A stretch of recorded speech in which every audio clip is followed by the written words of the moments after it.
जय श्री राधेश्याम, जय श्री गौरहरि, जय श्रीमन्नारायण। कृष्णाय वासुदेवाय हरये परमात्मने प्रणत क्लेश नाशाय गोविंदाय नमो नमः। আজকের যে শ্রী ভগবানের আমরা কথা নিয়ে আলোচনা করব, শ্রীমদ্ ভাগবতের মধ্যে রয়েছে নাকি আত্মদেব ব্রাহ্মণের কথা। আত্মদেব ব্রাহ্মণ কেমন ব্রাহ্মণ? মহা তেজস্বী ব্রাহ্মণ।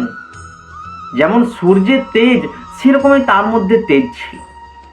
আর কি না, তার এক স্ত্রী ছিল, তার নাম ছিল ধুন্ধুলি। তাদের পরিবারে সবকিছুই ছিল, ধন দৌলত সবকিছু ছিল, কিন্তু ছিল না কি না তার সন্তান। তার একটি মাত্র সন্তানও ছিল না, সেটাই তার মনের বড় দুঃখ। তো কি হয় না, তাদের প্রতিনিয়ত বিবাদ ঝগড়া সংসারের মধ্যে বেঁধেই থাকে। সবকিছুই আছে কিন্তু তাদের সন্তান নেই।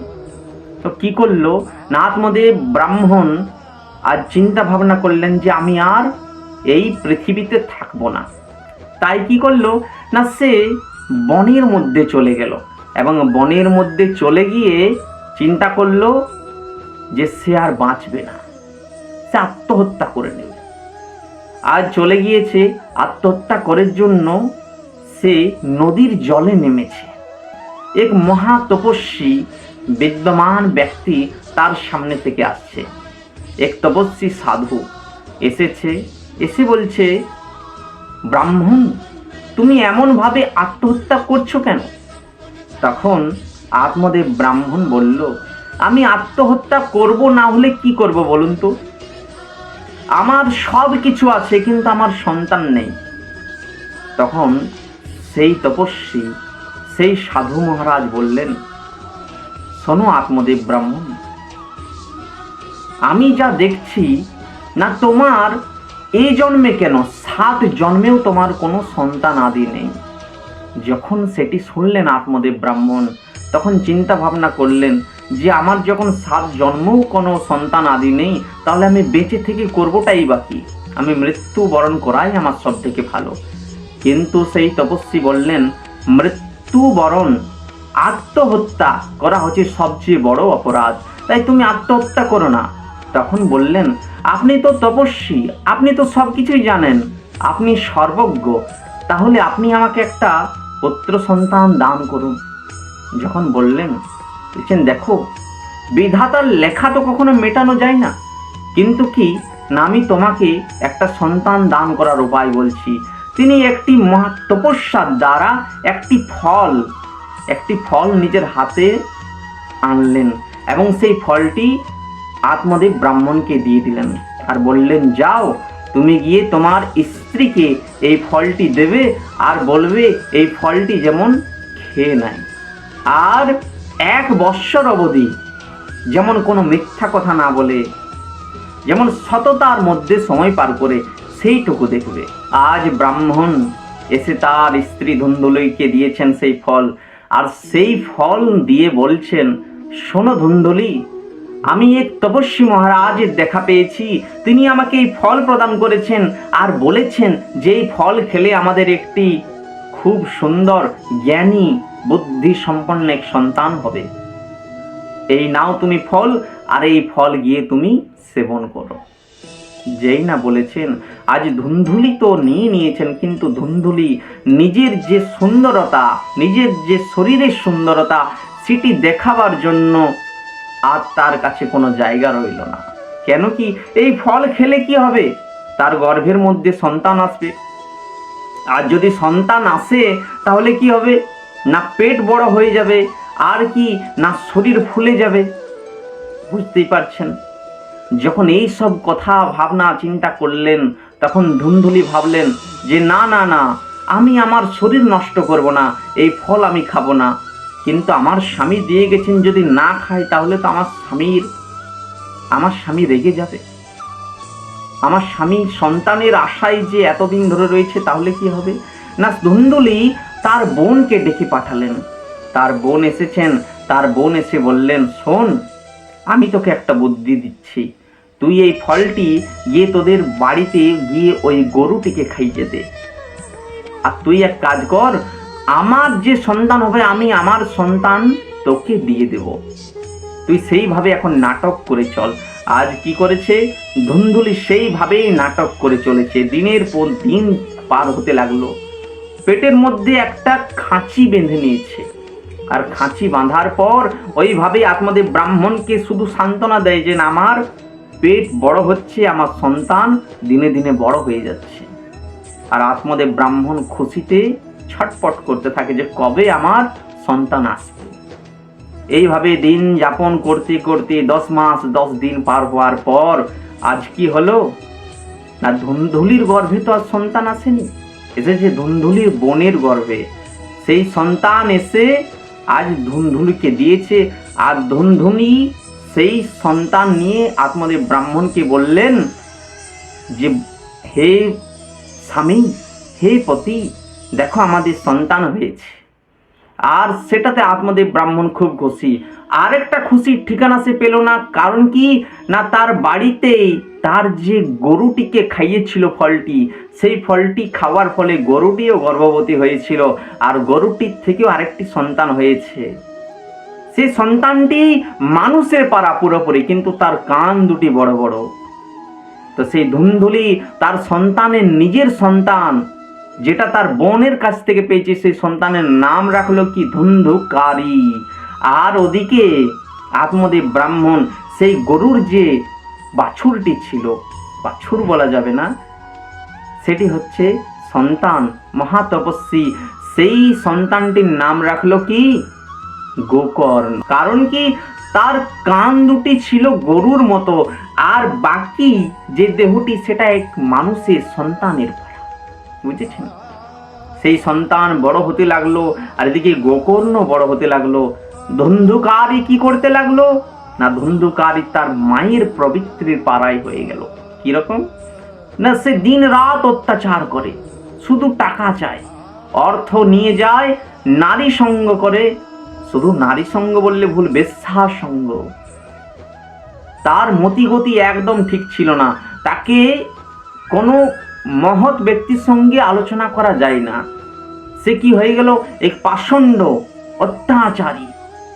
সে কি করে না, তার মায়ের প্রবৃত্তি আচরণ করেছিল। তার মা প্রথম দিকে যেমন আত্মদেব ব্রাহ্মণের সঙ্গে ব্যবহার করত, সেই রূপ ব্যবহার করতে শুরু করলো। কিরকম না, সে তার মাকে এসে বলতে লাগলো, মা আমায় অর্থ দাও, আমি মদ্যপান করব, আমি বেশ্যা সঙ্গ করব। আজ না অর্থ, তার মা যখন বলে না বাবা বাড়িতে আর কোনো অর্থ নেই, তখন কি করে না, তার মাকে মারতে লাগলো। তার মাকে মারতে লাগলো, তার বাবা আত্মদেবকে মারতে লাগলো। যখন এভাবে অত্যাচার করতে করতে দিন পার হতে লাগলো, তখন সেই ব্রাহ্মণের কথা তার মনে পড়ছে।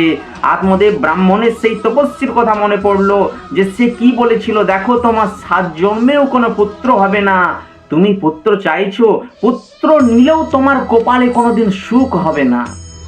আজ আত্মদেব ব্রাহ্মণ বলতে লাগলো যে আমার পুত্র না নেওয়াই উচিত ছিল, আমি এমন পুত্রর কখনো আশা আকাঙ্ক্ষা করিনি। আর ওদিকে গোকর্ণ কি করতে লাগলো, সে বিদ্বান হতে থাকলো। গীতা ভাগবত বেদ শাস্ত্র অধ্যয়ন করে সেই মহা তপস্বী হতে লাগলো। এইরকম ভাবে অত্যাচার করতে করতে করতে আত্মদেব ব্রাহ্মণ গোকর্ণের কাছে এসে যখন কাঁদছে, তখন গোকর্ণ বলল, বাবা তুমি কাঁদছো কেন? এই জন্ম কাঁদার জন্য নয়, তুমি এক কাজ করো, তুমি যাও, তুমি বনে গিয়ে তপস্যায় লীন হয়ে যাও এবং শ্রী ভগবান নারায়ণের আরাধনা করো, তোমাকে কৃপা করে দেবে। আজ আত্মদেব ব্রাহ্মণ বনে গিয়ে শ্রী ভগবানের তপস্যায় লীন হয়ে গেল। আর ওদিকে ধুন্ধুকারী কি করতে লাগলো, তার মাকে অত্যাচার করতে লাগলো, মারতে লাগলো, অর্থ দাও না হলে মার খাও। এইভাবেই চলতে লাগলো সময়। চলতে চলতে চলতে কি হলো না, তার মা সহ্য করতে পারল না, এবং সহ্য করতে না পেরে সেই সব একটি কুয়ার মধ্যে গিয়ে ঝাঁপ দিয়ে দিল, আত্মহত্যা করে দিল, তার জীবনটা শেষ করে দিল। আর এইবার কি করেছে না, সেই ধুন্ধুকারী 5 জন বেশ্যাকে নিয়ে এসেছে তার বাড়িতে। আর বাড়িতে নিয়ে এসে তাদের সঙ্গে যা কর্ম করার, বুঝেছেন তো, নাচ গান মদ্যপান, বাইরের যে লোকজন তারা বলতে লাগলো ছি ছি ছি ছি ছি, আজ ধুন্ধুকারী কি না করছে। আজ সেই 5 জন বেশ্যা কি করলো না, তারা চিন্তা ভাবনা করলো যের কাছে আর বিশেষ বিষয়বস্তু নেই, যা ছিল সব আমরা শেষ করে ফেলেছি, চলো একে এবার মেরে ফেলি। আজ 5 জন বেশ্যা মিলে কি করলো, সেই ধুন্ধুকারীকে খাটের মধ্যে শুইয়ে হাত পা বেঁধে তার মধ্যে কি করলো না, বাড়িতে যে ফুটছিল কয়লা, গরম কয়লা এনে তার মুখের মধ্যে দিয়ে দিল এবং মুখের মধ্যে দিয়ে তাকে মার পিট করে, বুঝেছেন, অত্যাচার করে করে তাকে মেরে শেষ করে দিল এবং সেই বাড়ির মধ্যেই তাকে পুঁতে দিয়ে তার বাড়ির মধ্যে যা কিছু ছিল সোনা দানা আদি সব কিছু নিয়ে চলে গেল। এইবার কি হয়েছে, ধুন্ধুকারী কি হয়ে গেল, অনাচারী ছিল না, দুরাত্মা ছিল। সেই দুরাত্মা ধুন্ধুকারী এক প্রেতাত্মা হয়ে গেল, ভয়ঙ্কর প্রেতাত্মা, অতৃপ্ত প্রেতাত্মা, যার মধ্যে কোনো তৃপ্তি নেই, প্রেতাত্মা, বুঝেছেন। সেই প্রেতাত্মা কি করলো, ঘুরে বেড়াতে লাগলো যেদিক সেদিক, তার মুক্তি হচ্ছে না কোনো মতেই। গোকর্ণ বাড়িতে এসে জানতে পারলো যে তার এমনি এমনি ঘটনা ঘটেছে তার পরিবারের সাথে। সে কি করলো, সেই গোকর্ণ গয়াতে গিয়ে পিণ্ডদান করলো, ধুন্ধুকারীর উদ্দেশ্যে পিণ্ডদান করলো। কিন্তু কি পিণ্ডদান করলেই হবে কি, মুক্তি হলো না, কারণ তার পাপের সীমা অতি বেড়ে গিয়েছিল, তাই তার মুক্তি নেই। এইবার সেই ধুন্ধুকারী নানা রূপে এসে গোকর্ণকে বলতে লাগলো যে আমাকে মুক্তি দাও ভাই, আমি আর সহ্য করতে পারছি না, বুঝেছেন। তখন আজ গোকর্ণ বিভিন্ন বিদ্বান, বিভিন্ন পণ্ডিতগণ, ঋষিগণ, মুনিগণের সাথে আলাপ আলোচনা করে জানতে পারল যে এর একমাত্র উপায় হচ্ছে, প্রেতাত্মার একমাত্র উপায়, মুক্তির উপায় কি না, শ্রীমদ্ ভাগবত সপ্তাহ। সেই শ্রীমদ্ ভাগবত সপ্তাহ গোকর্ণ আয়োজন করলো এবং ধুন্ধুকারীকে বলল তুমি এসো, তুমি এসে একটি বাঁশের মধ্যে প্রবেশ করো। একটি 7টা গাঁট যুক্ত বাঁশ ছিল, সেই বাঁশের মধ্যে এসে ধুন্ধুকারী প্রবেশ করলো এবং প্রতিদিন এক দিন ভাগবত কথা হয়, প্রতিদিন একটা গাঁট ফেটে যায়। 7 দিনে 7টি গাঁট ফেটে মুক্তি হয়েছিল ধুন্ধুকারীর।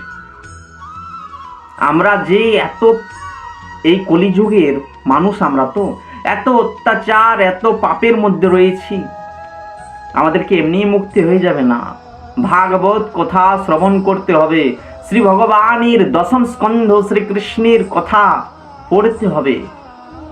তাহলেই কি হবে না, যদি আমাদের কিছুটা পাপ ক্ষয় হয়, ধুন্ধুকারী তো মুক্তি হলো, তার সঙ্গে বিভিন্ন আরো প্রেতগণ এসেছিল, তাদেরও মুক্তি হয়ে গিয়েছিল সেই সভার মধ্যে। তাই শ্রী ভগবানের কথা শ্রবণ করুন, শ্রীমদ্ ভাগবত কথা শ্রবণ করুন। জয় জয় শ্রী রাধেশ্যাম, জয় নিতাই, জয় শ্রীমন্নারায়ণ।